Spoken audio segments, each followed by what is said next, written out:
El desarrollo temprano del ser humano involucra las primeras 3 semanas del desarrollo, contadas a partir de la fecundación.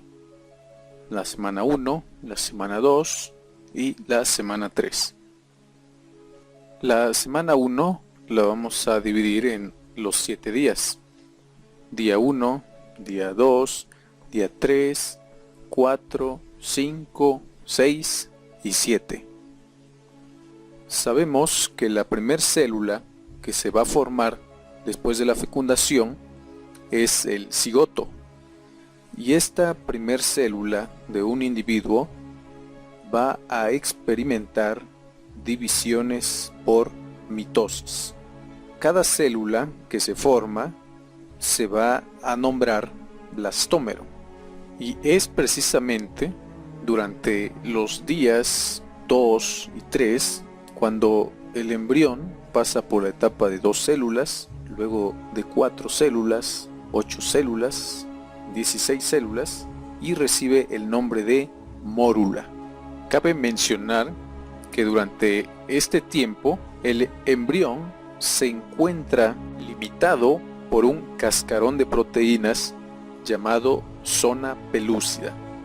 Por ello es imposible que las células puedan crecer en volumen. Por el contrario, en cada división por mitosis, las células se van haciendo cada vez más pequeñas. A este fenómeno se le conoce como clivaje. Después del día 3, la mórula va a desarrollar una cavidad y los blastómeros se van a diferenciar en 2 tipos de células. Las de la parte externa van a ser las células del trofoblasto y las de la parte interna las células del embrioblasto. A este embrión se le conoce como blastocisto. Podemos adelantar que las células del embrioblasto se van a convertir más adelante en las estructuras embrionarias, es decir, en aquellas células y tejidos propios del embrión, mientras que las células del trofoblasto van a dar origen a las estructuras extraembrionarias, es decir, se van a convertir en estructuras accesorias como la placenta y las membranas anexas al embrión. Hasta aquí hemos mencionado los tejidos que se forman durante la primera semana del desarrollo embrionario. Es preciso señalar que durante este tiempo el embrión se encontraba en movimiento. El día 1 se hallaba en la ampolla de la trompa de Falopio, el sitio de fecundación, y durante 6 días viajó hasta llegar al fondo del útero, que es el sitio anatómico que se ha preparado para que ocurra el fenómeno de la implantación.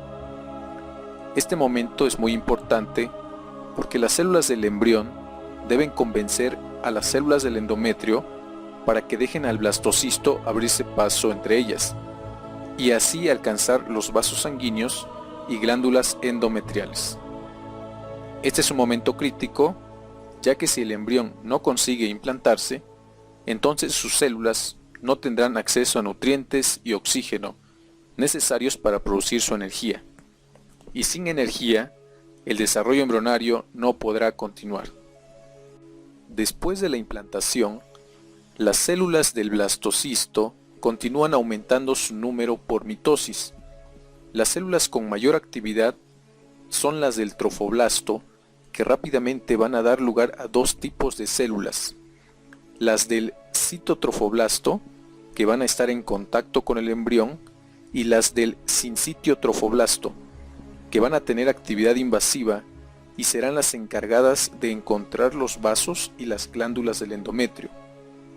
A medida que avanza la segunda semana, las células del citotrofoblasto y del sincitiotrofoblasto van a desarrollar una estructura que va a cumplir con las funciones de una placenta primitiva, conocida como sistema lacunar.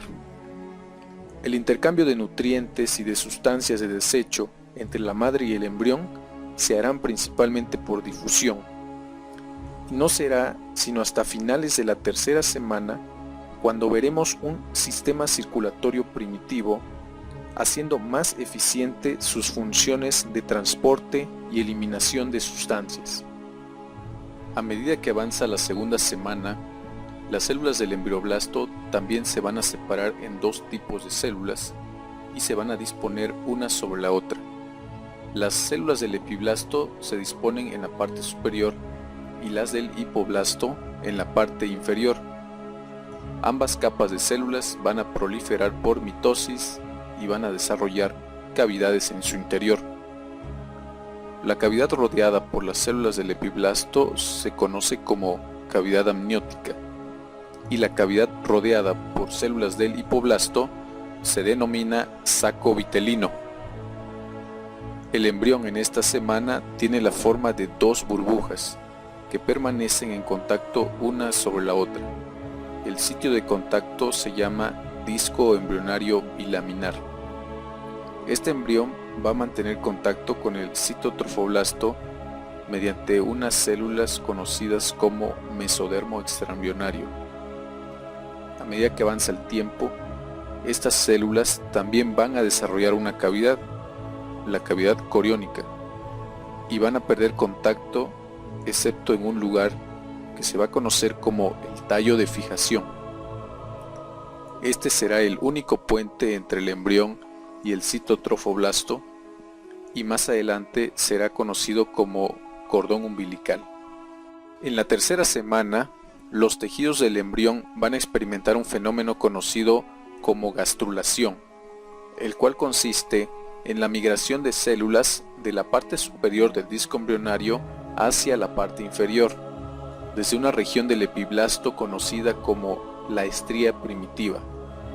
Durante esta migración, algunas células se van a acomodar entre las dos capas, dando forma a lo que será una tercera capa de células germinales.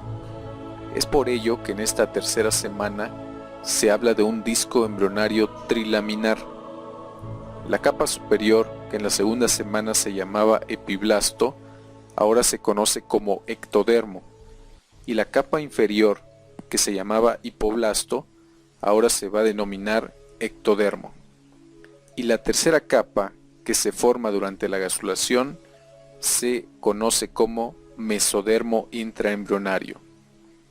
Durante la tercera semana se va a desarrollar una estructura conocida como la notocorda, el cual tiene forma de tubo y se localiza entre el mesodermo, justo en el lado opuesto a la estría primitiva. La notocorda es muy importante porque va a formar el eje del embrión, es decir, su posición da una idea del lugar en el que se va a formar la columna vertebral. Además, el ectodermo que se encuentra en contacto con la notocorda se va a transformar en el ectodermo neural, luego en el surco neural y finalmente en un tubo neural, mediante un fenómeno conocido como neurulación. Durante estas 3 semanas, el embrión experimenta un rápido proceso de división celular y a medida que pasa el tiempo, las células se van separando en diferentes líneas celulares, lo que se conoce como diferenciación celular. Todos estos fenómenos se encuentran regulados genéticamente y ocurren sin contratiempos gracias a mecanismos de control muy delicados. Si estos mecanismos de control llegaran a fallar, ya sea por la presencia de alguna sustancia química o de alguna infección, esto podría tener consecuencias graves e irreversibles en el desarrollo normal de los tejidos y órganos del ser humano en desarrollo. Lo importante es hacer conciencia de este desarrollo temprano del ser humano, ya que se trata de una etapa muy delicada que ocurre de manera invisible en los primeros 21 días, y debemos recordar a las mujeres embarazadas que los riesgos para la salud se pueden reducir si se sigue un adecuado control prenatal y se atienden las recomendaciones del profesional médico y de enfermería.